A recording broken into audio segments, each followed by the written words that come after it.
Now joined here with Western Michigan Athletic Director Kathy Beauregard. Kathy, it's been a long process from the time that Coach Cuba was let go to today, the hiring of PJ Fleck. Kind of talk a little bit about the process from your initial list of candidates to kind of where we are now. Sure, I'd be more than happy to. Obviously, anytime you have transition, you always have individuals that you've had in place that you know you want to look at for your head coaching jobs when they become available. But the other thing that was really important to me was that I spent a lot of time talking to people across the country on what I felt we needed, what we were looking at, up-and-comers to successful individuals that have already been out there, proven themselves. The most important piece that I really wanted to do was talk to our student athletes, and spent an hour with our seniors, an hour with our junior seniors ask them and listen to them about what was critically important for them. Passion, energy. They wanted to see someone that had NFL experience, coaching, playing, could relate back to that. No doubt they continue to say they know they need discipline. It's a huge part of it. We know that the program has been in place with GPA, community service. Coach Cubitt left that in tremendous shape. But the other really important part of all of this was for us to also be able to find an individual that would create an environment for them to be successful on the classroom and in the playing field, but certainly from an aspect of the passion, enthusiasm, and really what the athletes ask for is they want to play with someone that has a love for the game, and that translates into winning. Talk about the first conversation you ever had with PJ. I know during the press conference, Robin Hook said something along the lines, if you received a text message, that was something along the lines of, PJ, wow, something like that.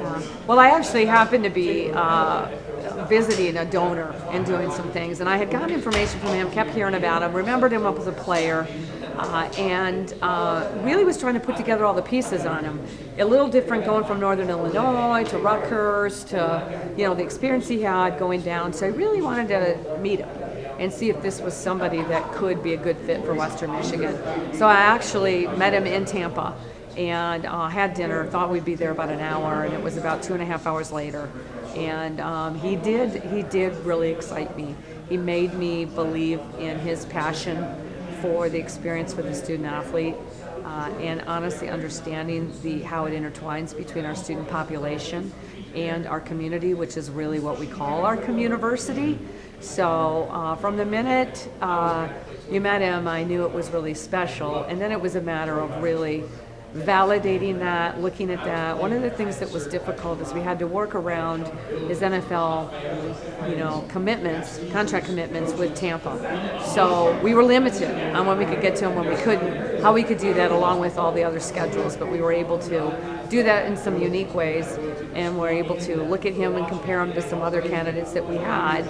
And even though we don't have that head coaching there, we had other things that those didn't, that they basically felt we put good people around him. He hires great assistants with a lot of experience, and we certainly are going to be able to get to that MAC division title and championship. And during the coaching search, you were looking for something different. You're definitely have something different. Being out the youngest coach in Division I football at age 32. What do you have to say to, because there's going to be people that question it, coach who's that young, no head coaching experience, not even coordinator experience. What do you have to say to those people who are going to question your decision to hire PJ? Well, there isn't any doubt that there's more risk involved when they haven't been. I can prove that because a lot of my hires recently have been coaches that have had head coaching experience. However, when I studied the list of individuals that we'd hired as head football coaches here over the past 50 years, I looked at a lot of the same. Look at coordinators at the level. We had some FBS one in there with Al Moldy, but truly believed that this was so different, and success today on the college football field translates to recruiting. And recruiting today's student athletes is very different than it was even 2 years ago. And finding somebody that can relate to them today, relate to the families, relate to what they are.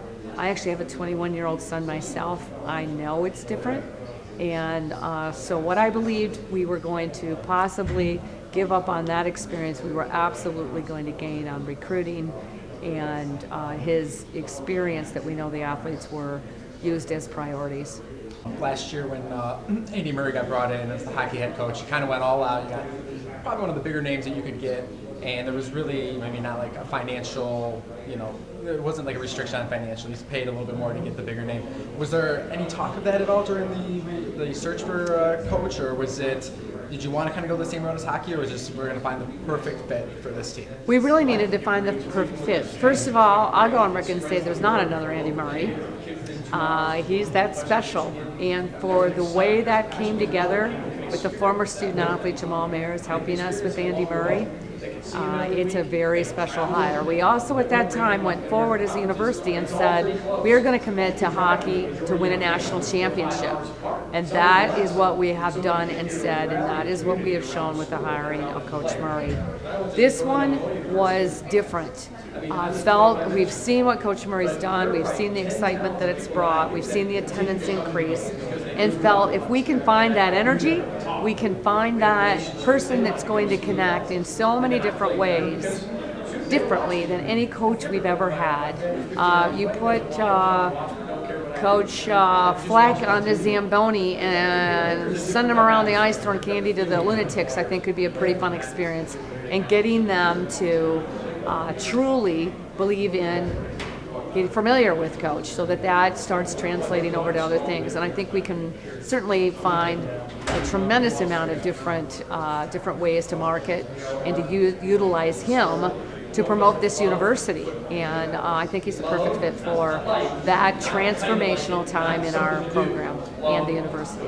PJ Fleck said during the press conference was his commitment to getting fans back in the stadium, 36,000 at every single game. What would you like to see PJ do that wasn't done previously? Well, that is what we are still in the process of certainly putting our whole marketing plan together. I think, first of all, when he talks about he can't be, the Ever-Ready Bunny battery is there. It's nonstop, it's energy, it's passion. And everybody I talked to said you will never meet a person who nobody can figure out when he actually sleeps. So we're going to find places where we're going to put him in those situations, in this community, in our student population, throughout the university excitement. And it's absolutely going to translate when we look at opening game next year at Michigan State. Now that this process is over, what's next for you? Well, I can't wait to be able to enjoy my holiday time with my family. And certainly want to thank our student athletes for this process, but also my staff and President Dunn.